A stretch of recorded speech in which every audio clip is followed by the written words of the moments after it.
কিছু জায়গা মানচিত্রে থাকে আর কিছু জায়গা শুধু অনুভবে। কোলাখাম নেওড়া ভ্যালি ন্যাশনাল পার্কের কোলে লুকিয়ে থাকা এক নির্জন পাহাড়ি গ্রাম। এই ডিসেম্বরের ছুটিতে বন্ধুদের সাথে চলে আসি পাহাড়ের বুকে কোলাখামে। এই গ্রামটা পাখির জন্য বিখ্যাত, কিন্তু আমার কাছে এর সবচেয়ে বড় পরিচয় এখানকার নীরবতা। পাহাড়ের ভেতরকার সেই প্রাকৃতিক শান্তি, যেটা না এলে কখনো অনুভব করাই যায় না।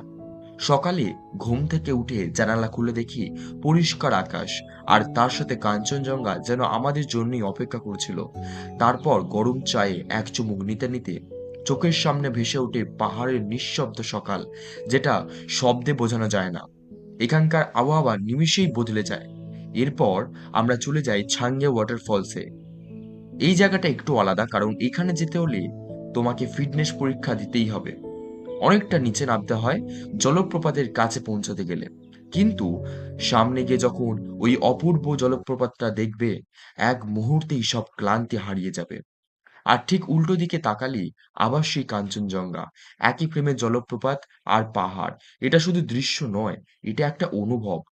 আমার মতে পাহাড় যদি তুমি ভালোবাসো, তাহলে একবার এখানে এসো। কারণ পাহাড়ের এই ছোট্ট ছোট্ট গ্রামগুলোতেই লুকিয়ে থাকে আসল প্রাকৃতিক অনুভব।